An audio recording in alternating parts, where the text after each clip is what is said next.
The following is a special presentation of Tony Kurre Radio.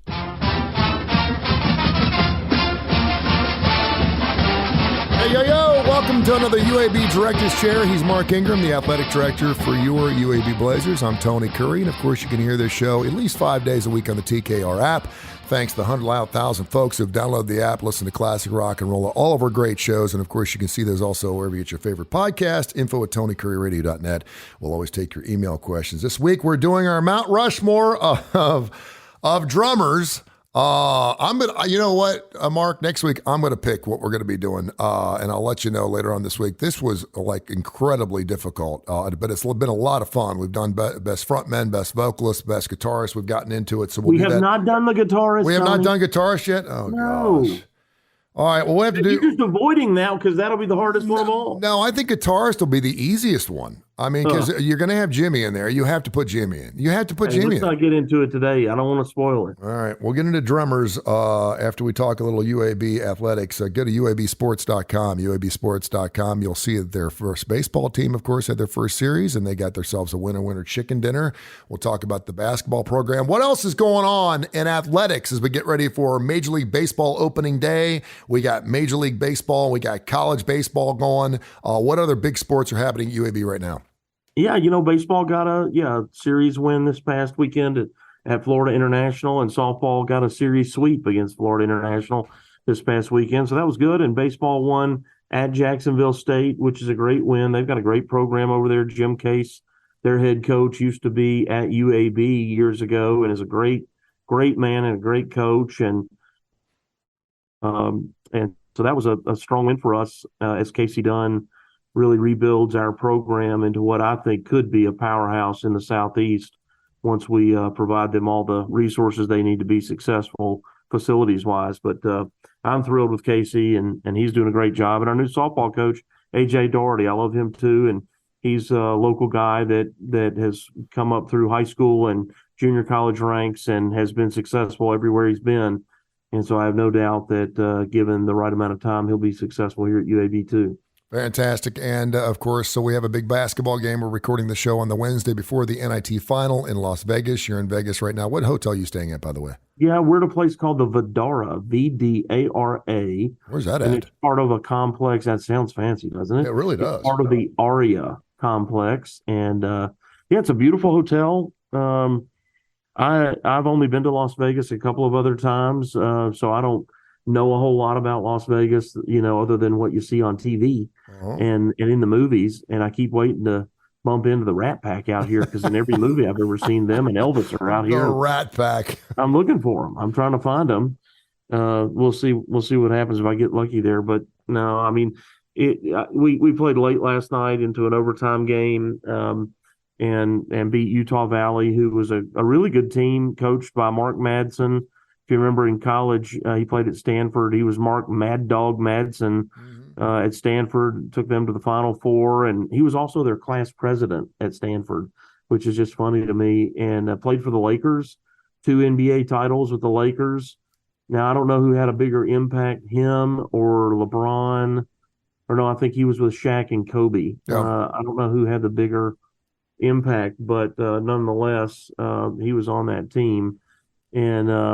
But anyway, a great guy and has done a terrific job with Utah Valley. And they were super tough.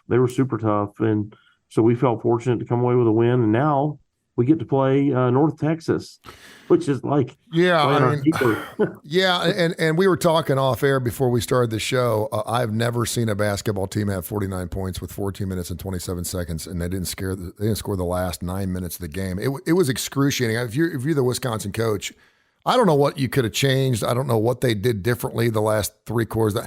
It was the most amazing game of infutility I've ever seen from an offense in a basketball game. And you're talking about a Wisconsin that had won 20 games this year.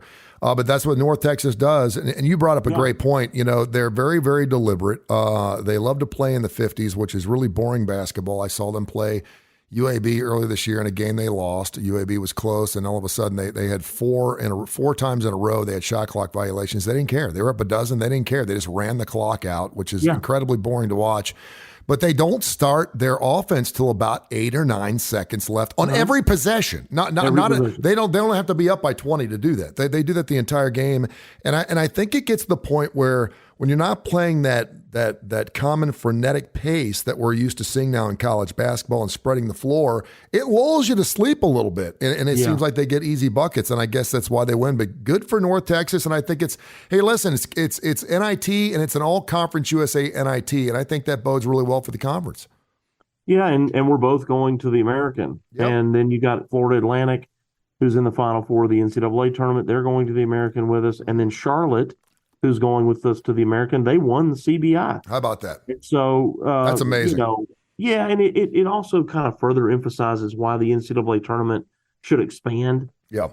I'd like to see, nobody ever says this, so I'll be Jerry Maguire here and say it. The field should expand to 128. That would double the field from 64, but it's only one more game. Like, that sounds like this huge number. It's one more game. No, I totally agree with you. Yeah. Right. And nobody has any problem with the people who have the play-in game. If they were to make it to the championship, that's just one more. It's the same number of games for them. So why not give everybody a chance? If it's 128, Tony, that's still only like 30% of the field. Yeah. I mean, of the 350 some odd teams out there, you're talking about 124. It's just not. It would be so much better to have all of us in it and with a chance. That's what makes it competitive. That's what makes it exciting. No, and for people that would say, well, those higher seeded teams aren't going to win anyway. We got a 4, 2 5s, and a 9 this year. This has been the strangest, funkiest March Madness I've ever seen. And we saw what St. Peter's did last year. We saw MD Baltimore, what they did against Virginia. I mean, why not? I mean, it's not so much. These are the same people who they say that, and then they won't play us at our gym. Yeah, exactly. You know what I'm saying? Like, get them to come to Bartow Arena. They won't do it. Yeah. Before we get into the NIT final, though, I did want to ask you, with what we have left in March Madness this year, what's your feelings? Because, I mean, we do have a 4 and 2 5s and a 9. I like upsets early. I think it makes it fun. But when it comes down to it, I want the cream to rise. And I know we don't have the Kentuckys, the Kansases, the North Carolinas. We don't have those perennials playing. Do you like the fact that we have 3 teams in the Final Four for the first time ever? Yeah, absolutely. Okay. It's good for the game. Yeah. Listen, those other teams, you know what? They would be in the Final Four if they were as good as the 4 that are in the Final Four. Yeah. They're not. Yeah. That's why they're not in it. It's all there is to it. Or they weren't the day that they played, and they know that, right? And that's not me knocking them. It's what it is. And the transfer portal, with all its challenges, is a big part of how this is leveled out. You've got players that want to play that are really good that were sitting at kind of the role player spot at those places you're talking about. They didn't want to be a role player, so they transferred to Florida Atlantic and UAB and North Texas, and and on. And that's what makes the tournament great, is there's a lot of talent out there, and now those guys are moving around to get on the floor to get minutes, because there's only so many minutes to go around. And to me, that's got a lot to do with what's leveled it out. Yeah, no doubt. He's Mark Ingram, the athletic director for your UAB Blazers. This is the UAB Director's Chair. You can hear at least 5 days a week here on TKR, and of course, wherever you get your podcast. We're on every major industry out there. Look for the UAB Director's Chair right here on the Tony Kurre Radio Podcast Network. So, I know you want to play the team you think you have the best shot at beating coming up Thursday night. And you also want to know the team you're playing. You've played North Texas 3 times this year. We'll talk about that in a second. Were you kind of praying that maybe you'd have a little spice it up and maybe play Wisconsin or different? Or do you want to play North Texas for the 4th time this year because you think, listen, they put 52 up at Bartow Arena, but then they put up 79 and 76. They split the last 2 games. So obviously they're beatable. Not many teams this year put up points in the 70s against North Texas. So there's something there, right? Definitely there is. And I think that I wondered, it wasn't so much what I want as much as what does the team want, right? Yeah. If the team is hungry to play, I don't care who we're playing, really. And I think that in the locker room, the sense was they're kind of looking forward to the game because they know North Texas is tough. Yeah. And they know they're really good, and they know that it's a challenge. And I think they're looking forward to it. North Texas has beaten us twice. We've gotten them once. And so both teams probably feel a little bit of a revenge. Us meaning that we feel like we should have won more than just one of those games, that we lost a close one in overtime to them at their place. We probably feel like we should have gotten that one. They probably feel like they could have or should have gotten the one at the conference tournament that we won, and that was, I guess, in the end, more meaningful. And so they're probably mad about that. And so I predict a really tough, physical, hard played game tomorrow night. I think it'll be a great game. I think Grant McCaslin, their coach, is terrific. He's a really good guy who has done a terrific job there at North Texas, and now match him up against Coach Kennedy, who, what else can you say about the job Andy's done? He's been fantastic, and of course loves UAB, and so I'm excited about it. I think it's going to be a lot of fun. Really good basketball game. Yeah, and both teams, I think, have set records. I know UAB has for most wins in a season, which is just a wonderful thing, regardless of what tournament you're playing postseason. I think it's great. And, anytime you can be on national television, I think it's just a wonderful thing. And what a great way to leave Conference USA and go to the AAC. I think it's just fantastic. So best of luck to the UAB Blazers. We were going to try to make it out there. Major League Baseball season starts tomorrow. But I know you'll hold down Las Vegas for me. Just don't hit the crap stables too late, okay? I'll do my best. Are you a gambler? Do you gamble?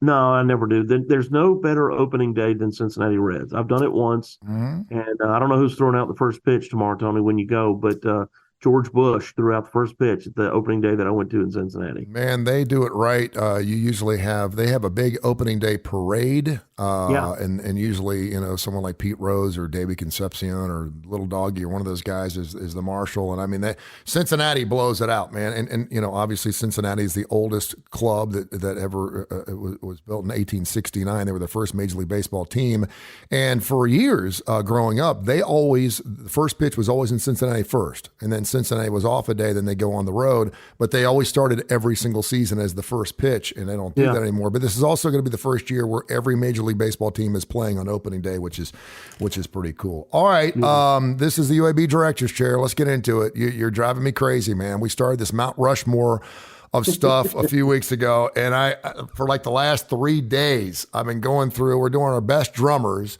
And again, what's so fun about this is our drummers, and I know Right. I know you can do the list of best drummers, and I kept thinking, okay, am I getting the guy who is the best? Is he the best drummer? Like is he actually the best drummer, or is the best drummer for the band he's in, or is he a guy, or do we pick some drummers that we don't even know? And then when I was going through the list, Lord Almighty, I could not believe how many great rock and roll artists we know by name, and they're drummers. So before we get into it, we always do our honorable mention. I think your honorable mention was like 118 names last week. But give me some honorable mentions. I'll give you mine, then we'll get into your first drummer. All right, I'm going to try my best here on my honorable mentions. And all my friends that are listening will not believe who's on the honorable mention list that got left off of the Mount Rushmore. But here we go. My personal all-time favorite, Alex Van Halen. He just when I heard "Hot for Teacher" for the very first time, listening to that, and I'm sure there were other people that were using 2 bass drums before him, but I didn't know it, and he was the first person that I ever heard do that, and I just thought that was incredible. I love Lars Ulrich from Metallica. Lars Ulrich is kind of sloppy in some ways, but he, as one of my best friends says, he's one of these guys that's just like, hey, let's just stomp our foot on the pedal and hope everything works out. And he's kind of like that in the way that he plays. And I, so anyway, I think that he does a lot of technical things that are really challenging and helps make that band who they are. A guy who, I don't know how good of a drummer this next guy is, my next 2 actually. Yeah. But they both wrote all their music and sang, which is Don Henley from the Eagles, right? And Phil Collins. And Phil Collins, who probably, in the air tonight, that drum line is probably something, it's one of the most famous ever, right? Yeah, I don't see how someone plays the guitar and sings. I sure as hell can't figure out how you can play drums and sing at the same time. No, that's unbelievable. Yeah. And Don Henley, In his defense, he's not even in the top 100 drummers according to Rolling Stone magazine, which is hard to believe. Now, he's a great vocalist, don't get me wrong, and he doesn't always play drums, but when you can do those two things, you're certainly high up there. Continue. Yeah, and that's why I had him on there. Again, I'm not sure he's a great drummer necessarily, but I can tell you when I was playing for Super Loop and the Yard Goats, it's hard to do. Were you a vocalist too? Well, I did both until I got, I started at drums and they're like, you're not very good at this, try this. And then I went to the vocals and you're not good at that either. Why don't you just carry our stuff to the van? That was great. So here you go. Stuart Copeland with the Police. Stuart Copeland was an incredible player, really creative guy who, before and after the Police continued to do things that were just really talented, really technical type drumming, which I thought was great. Yes. Next guy, Mitch Mitchell. He basically is the Jimi Hendrix Experience, man. I mean, if you go back and look, Mitch Mitchell is critical to everything that Jimmy was doing and really made that band.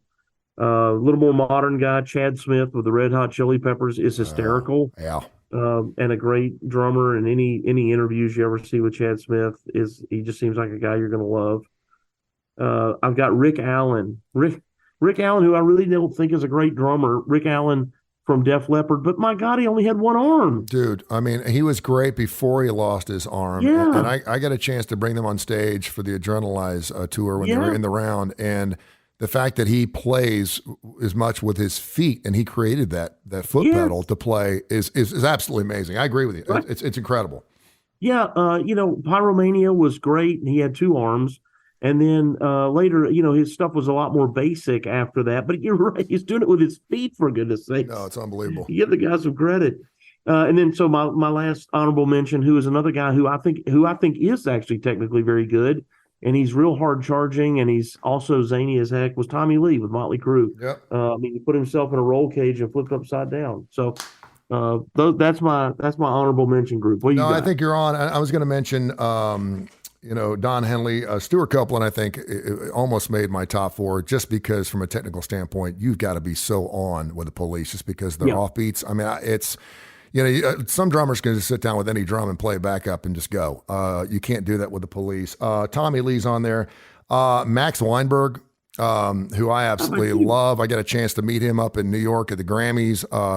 One of the nicest dressed drummers by any stretch. Unbelievable. Do you remember Matt Fournette? If you saw Working for the Weekend from Loverboy, you remember him, man. He was the reason I watched that video for Loverboy. He was killing the drums, Matt Fournette. I loved, hitting the cowbell at the beginning of that song. I'm not saying it was one of the greatest, but I remember that growing up. Ringo Starr, you got a fever for the cowbell. So you got to have more cowbell. Ringo Starr is going to be in there. Charlie Watts, God rest his soul. The fact that he played for over 50 years with the Rolling Stones, not an easy man. A guy who I'm gonna stop you there. Yeah. So I struggled with both of those, Ringo and Charlie. I just thought they were too basic. No, I get it. I get it. Anti one of the legends, and you're right. They played forever. Yeah. And so it feels like you could have brought in a member of the audience in, and if they look like Charlie Watts, they could have pulled it off. A guy who I just and he's known more for his methamphetamine use and certainly getting a hit out on someone. He went to prison, but Phil Rudd from AC/DC. Is one of the funnest guys to watch because his facial expressions never leave. And there was a video they did, a song called Safe in New York City, where they actually closed off the Lincoln Tunnel, and the band did the video there, and they were on their third take. And if you've ever heard that song, it is unrelentless. I mean, it just goes. And after the third take, they're like, okay, fourth take, he said, I'm done. I can't. I mean, he is just killing the drum sets. The Skins were screaming. So I put Phil Rudd. Anybody that's willing to go to prison over being a drummer is worth mentioning. There's no doubt. Roger Taylor with Queen, I think another guy who could have made my top four just because the music was so operatic. It was so difficult to play. I think you have to be really good. And he sang too, right? Like he was a guy who participated like legitimately as a vocalist and like in backup form. But I mean, I'm with you. He was one that I just took off only because I thought my list was getting too long. I can't believe you didn't put Neil Peart on there. Unless he's one of your final four, and we'll Easy there, fella. Okay. Don't get ahead of yourself. Well, he's not one of my final four, so that's good. Wow. And you didn't name. Well, you named one of my final four. Ginger Baker, Keith Moon is another one. Mick Fleetwood. And you could great one. Yeah, you could sit there and say, wow, but just think about some of the Fleetwood Mac songs. I mean, there are so many times when I'm hearing a song and I'm going, man, a cymbal would sound really good here. Let the drummer play, you know? Yeah. And Mick Fleetwood did that. Tommy Ramone was just out of his flipping mind. Super fun to watch. I love guys. Man, when you're holding the sticks between the second and third finger, get out of here, man. I want you holding it like a drumstick. I want you beating the raps. Butch Trucks, who I got a chance to know, is one of the best guys. And maybe this guy's on your list. Dave Lombardo, man, from Slayer, is just one of those guys. All right. Okay. So thank you for saying it. I did not put him on my list only because I didn't think he properly fit into our category. But yes, absolutely. That guy. I want to, yeah. He was able to do, how fast he plays. Unbelievable. Oh my God. It was unbelievable. And Unbelievable. You mentioned Tommy Lee. Listen, he's more famous off the field than he is on. But any dude who can play the drums upside down and do a lot of things upside down, by the way, is pretty amazing. So that's what we got. All right, we got about 8 or 9 minutes left. Let's get to our final four here. Mount Rushmore of the greatest drummers, according to Mark Ingram. Give me your first one, then we'll go back and forth. Go. Yeah, so you've mentioned all of mine except for one. Really? The only one that you did not mention already, I'll start with, and that's John Bonham from Led Zeppelin. Yep. He's number one on every list, and I've got him number one on my list too. I don't even think it's close. And if you listen, when the levee breaks, I mean, just the drum part of their music was so important. And I don't know anyone else that could have walked in his shoes and played. And unfortunately, and his son obviously is a hell of a drummer as well. But I'll go John Bonham as well. I think that one's. What's your number two? Well, Neil Peart from Pink Floyd, or Rush, excuse me. Yeah. I think was just a wild player, well ahead of his time, and so a lot like John. That these guys were light years ahead of everybody else. All right, I'm going to go with Phil Collins, and I know he was on your honorable mention list. I think the fact that he played is so well. What was the song? Miss Again was just great drums. I wish it would rain down, even in his solo career. Now, he didn't play drums as much in his solo career, and he doesn't play behind the sets anymore. He's on a chair, but I just think his drumming added so much to Abacab, man. Just listen. I would have thought you were more of a Sussudio man. No, you know what? When he started singing Disney songs, I was out. When he started singing the Supremes and stuff, I was like, I'm out. But everyone did that too. But yeah, Phil Collins, I'd have to put in there as my top four. Maybe not from a technical standpoint, not one of the best. But again, I think if you're singing and drumming at the same time, pretty amazing. Who's your number three? Yeah, you mentioned Keith Moon from The Who. I got him here. Keith Moon probably wrote the book on how to be a rock star. So everything that's crazy that any rock star has ever done, Keith did it. And so for the one thing that each other rock star did, Keith did all of those things, throwing his TV out the window and burning down the hotel room and trashing the place, and was a great, great player. And, it's not a surprise to me that as we go through these lists and you think about the greatest bands of all time, how many of them were, they were playing together. Yeah. And I mentioned Roger Daltrey as a vocalist or frontman a couple of weeks ago. And so anyway, that's Keith Moon's number three for me. I got a copy of Roger Daltrey's Mick Vicker album downstairs. I may have to listen to Free Me after the show, man. I love that solo album. It's so good. So in no necessary order. My nightmare, people have nightmares of losing their teeth or not remembering their combination at school. They're flying and they wake up before they hit the ground. My nightmare is when I get thrown in front of a famous person and I don't know enough about them to give a very good interview. I always like to ask questions, and I even do it with you. I try to think outside the box. I like to have some laughter. I like it to be fun. I want to have some chemistry with you, and I don't want to be asking the same damn questions to every single rock and roller because I know they've been through the process. So my nightmare is when I get in front of somebody and I have no clue their background, who they are, whatever. So I'm in high school. I was the program director of LHS radio at Lakota High School. It was a little 10-watt station. We give away, if I say call number 3 for a Big Mac on a Monday, it would be Friday before someone finally win it. And my teacher says we have a special guest coming to play a concert at the auditorium on Friday night. I did this show called Live Wire, and normally I would interview the mayor or I'd interview the superintendent of the school district. It was kind of a public service show. And she's like, you need to do a little homework on this guy named Buddy Rich. And I was like, okay, who's Buddy Rich? And she's like, are you serious? And again, I was 17 years old and I didn't have the information. I think he's a drummer. How hard can it be? It was the worst interview I've ever done. I wish I had a copy of it. It lasted no more than 2.5 minutes. He was so rude to me. He was not a nice man. But man, it set me straight from that point on. I was like, I am doing as much research on I can on anything. I mean, I was doing research on the flipping janitor at our school in order to find out more details. But after hearing his concert from a jazz, and he really never did a lot of rock and roll, but he's the only one of the few drummers that actually had albums of just his drumming. He just did albums with just drumming on it with timpani in the background. It was amazing. If you ever get a chance, and again, if you go to any music store, you go to Bailey's Brothers or Guitar Center or whatever, you're going to see Buddy Rich, how to play the drum set, logs of stuff. Technically, he was so superior in playing jazz music. It ain't just bobbing your leg and tapping the timpani. If you listen to some Vince Guaraldi trio or some of those things, man, the drummer is such a big part of that. But I'm going to go with Buddy Rich as my third guy. Who is your fourth one? I got Ginger Baker from Cream. There you go. And I think about him and Eric Clapton together, and what a combination of musicians all together, and their bass player. I mean, they were just fantastic.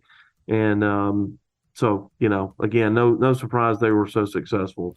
But that was my fourth, who you had on your honorable mention. Yeah, and I'm going to go with a final guy who I really can't believe because he's still getting after it. They're coming to town here in a couple of months, but I'm going to go with Dave Grohl. Just because I think he's so fun to watch. I really missed it when he got out in front of the band, obviously. When Kurt Cobain died, when you lose your songwriter, when you lose the singer of the band, and no one knew anyone else in the band until Kurt died. For Dave to start the Foo Fighters, and really they've sold 3 times as many albums as Nirvana will ever sell. Oh, sure. Is just amazing. And I love when I'll tell you a quick story. George Benson used to play drums when he was younger, and then he picked up the guitar. And he had one of his first albums, and it's escaping my mind. I cannot remember it. It's driving me crazy. Anyway, it was all instrumental. And someone said, have you ever thought to sing with your guitar? And he's like, what are you talking about? And they're like, you should sing. He's like, I can't sing. And obviously we know that George Benson can sing his brains out. And he's still singing. For Dave Grohl to come out behind the drum set and be able to sing the way he does, and play guitar, and he co-founded the band. A lot of people don't realize he co-founded Nirvana, and obviously the Foo Fighters are as big. And the other thing I love about Dave Grohl is you can get on there and do Dave Grohl or Foo Fighter covers. Dude, he sings Bee Gees. He sings Carpenter's music. Go pull up Dave Grohl covers. He'll sing anything, anywhere, anytime, which is just an amazing thing. A lot of guys don't want to do that. And some of it's funny, but some of it's like, wow, it's really amazing. But I'm going to go Dave Grohl, my final guy. I'm a big Dave Grohl fan, and I'm with you. I just, coming back to you and I probably should have given ourselves parameters on what, constitutes classic rock or not, because Dave is he's a great one, and I'm glad you put him on the list. No, and that's what makes this so good. And we can have a friendly debate about it. But sometimes you just can't do it. I mean, when we did bass players last week, and I'm picking the guy who played, on Freak Out, and I heard Sister Sledge, We Are Family. And it was so funny. I heard it on Sirius XM driving in today. And I was just listening for the bass line itself. Yeah. Right. And I was like, wow, that guy really was good. I'm kind of glad I picked him. Man, great set. All right. So next week we're going to get guitar players. Can we put Jimmy in there? Can we agree right now that Jimmy's going to be in there so we can pick 4 other ones? Just do a Mount Rushmore with 5? Because, I mean, you have to have Jimmy on there, right? Jimmy's on there? I need time to think about this. I can't be pressured into it answering a question like that, Tony. Okay, Jimmy and Eddie Van Halen. Now we have to pick 4 more on top of that. Well, Eddie's in. And this is so refreshing and so good for my soul and my brain, because I'm sitting there thinking to myself, man, drummers. And when I started going through a list of drummers, like, holy hell, let's throw in Sheila E. I mean, Sheila Bro, E. I hate that you said that. Dude. Man, I was going to surprise you with that one. I already had her on my list. Dude, she was unbelievable, man. I know. I mean, first of all, she's fun to watch drum. But I mean, Sheila E. was unbelievable for Prince. I mean, yeah, great list, man. Super fun. I love this, man. Let's do it. Hey, listen, go beat that mean green ass tomorrow night, Thursday night in Las Vegas. It's going to be on ESPN. Correct? ESPN? ESPN2. ESPN2. Go check it out. Knock him out. You've already knocked him out once, man. What a great. I'm trying to think to myself, would I rather be in the NCAA March Madness Tour and lose in the first round or second round, or would I rather win the NIT, because it's given any UAB fans a chance to watch their basketball team even more, and it's given people in this country a chance to check out just how good Andy Kennedy is with his basketball team, and I'm super excited. I hope they're high flying. I'd like to see them get up 12 and sit on the ball with 5 minutes left against North Texas, which would be a lot of fun. That. Unfortunately, Wisconsin was up 11, and they couldn't do it because there was 15 minutes left. They just couldn't sit on the ball. But yeah, go get it. Have a great time in Las Vegas. Watch your wallet. Don't do any gambling. Watch the drinks. Carry your drink with you. I got it. And give your lovely bride a big hug and a kiss. And we'll talk to you next week, okay? All right, pal. Thanks a lot. This has been a special presentation of Tony Curry Radio.